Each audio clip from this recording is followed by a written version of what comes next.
Right, so in this video, I'm going to address problems with your lines, and you're going to get lines in this weather when it's dark, damp, dank atmosphere. There's no real rubber out there that's going to perform the best. You know, it's like we're trying to win the lotto. To win the lotto, you've got to have all the right numbers in the right places, and it's all pot luck, right?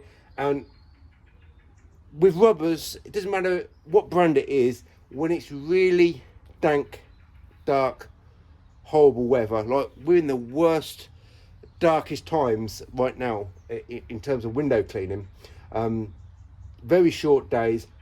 Look, I'm breathing, and you can see my my condensation coming out of my breath. That's the main reason why people are getting lines. Now, so when I started window cleaning, I was just using standard tools, and I was getting lines, especially this time of year.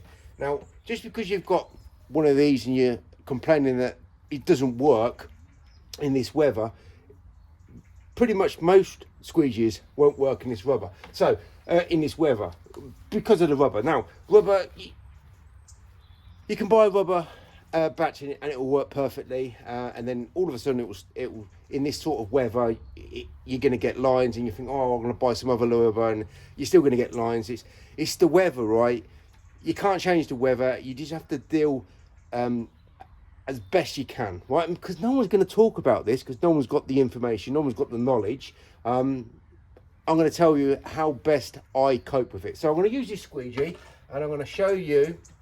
Well, you're not going to see really what I can see. So I've got turn marks here, I've got smudges here, obviously I've got the detailing, but I've got lines from the squeegeeing, right? And if I was to use a liquidator, I'm going to get lines, but I'm going to use this liquidator, and I'm going to reduce my lines as much as possible. The rubber is the same brand of rubber. It might not be the same batch, but it's the same brand, right?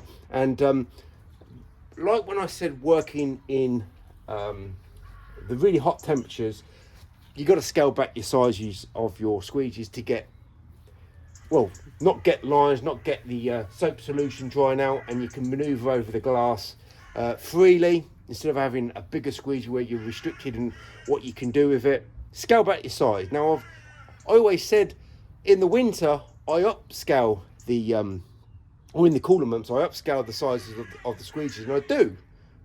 And then you'll get to a point where when it's really cold, really damp, and you can see your own breath, then that method of upscaling your squeegees will need to be reassessed, because working like a robot is for everybody else. If you want to be the best, and it's so easy to be the best at your job using squeegees, first of all, you need the right squeegees, you need the right soap solutions, you need to use two hands. But the most important thing after all that is don't think like everybody else. So I've got to now adjust and adapt my way of working. So not only my way of working, but the choice of size of tool that I'm going to use. So I'm going to use this tool here. Now, you ain't going to see what I can see because the camera, and also the it's a bit dark. I haven't got any lines here for two reasons. First of all, the size that I used and the way that I work. So I often say in my videos, don't pull away from the frame, because I've now got smudges. Go towards the frame and come down, and now I don't have any problems with any lines. Okay, number one, so we don't do what everybody else tends to do, which is cut in and come across. But there are certain situations where we'll do that. So it's not one size rule fits all. That's then you working like a robot. You want to be adaptable, you want to be versatile, you want to be the best at your job, and it's so easy to be the best. Just don't do what everybody else does. Right, so I'm going to make sure that my squeegee size has smaller surface area. Now, this rubber that I'm working with, okay, doesn't matter what rubber I'm working with, I'm going to get some sort of fine lines, right? But I'm going to reduce my fine lines because I'm going to reduce the size of my surface spread, and that's going to help reduce. I'm not using a 12-inch, I'm not using a 14-inch, but I could do if the weather situations were different. Now I really want to concentrate on making sure that my squeegee work is the best it can be. So I need to adapt, be versatile, and improve in the situations that I'm working in. So now I've scaled back the size, and now I can have very good surface pressure. Obviously I'm not doing the technique that most people will be doing on this window, and I can get through my work with, even if I have some lines, they're not going to be lines that are going to be problematic. So for me to explain to you what is a problematic line and what isn't a problematic line, I think you guys have to work that out for yourself, because I ain't got the capacity to explain how I know what lines are going to be problematic and what lines aren't, when the sun actually shines and you can see from the inside out that there are some smudges and smears because of where you put your squeegee. Wherever you put your squeegee, you're always going to have an invisible trail left behind. But for me, I always try to hide the tracks and trails of where my squeegee has been, and this is one good way of hiding my tracks in the coldest, dankest, darkest days in winter, and that is to actually revert back to what I was saying when it's extremely hot. Scale back the size of your squeegee, put your tool in the right place at the right time.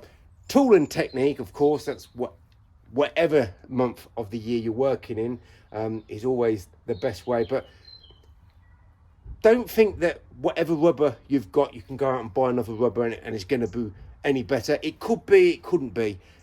It's all potluck, right?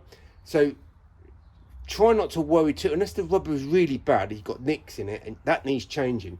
You can buy some rubber and it works really good in the summer, or in the autumn, or in the spring. And then when it comes to the winter months, it is problematic. So this is a couple of ways that I get rid of the problems. And it doesn't matter what squeegee I'm using, it really doesn't matter what rubber I'm using. I've got to get past the problems of the tools, of the atmosphere, these are things that are out of my control. What is in my control is knowing the ability to evade all the issues that can come up and destroy your work, your quality of work. This is two simple things that I've implemented for years. And of course, you're not going to hear this information from anybody else, because pretty much everybody else works like everybody else. And that's like robotic. It's like never change, just keep doing the same thing over and over and over, never adapting, never improving, never getting quicker at their work, never getting better at their work. But they get themselves a YouTube channel and they can talk and bore everyone to tears, and never really give you any information that you can work with other than anything that's not squeegee related topics.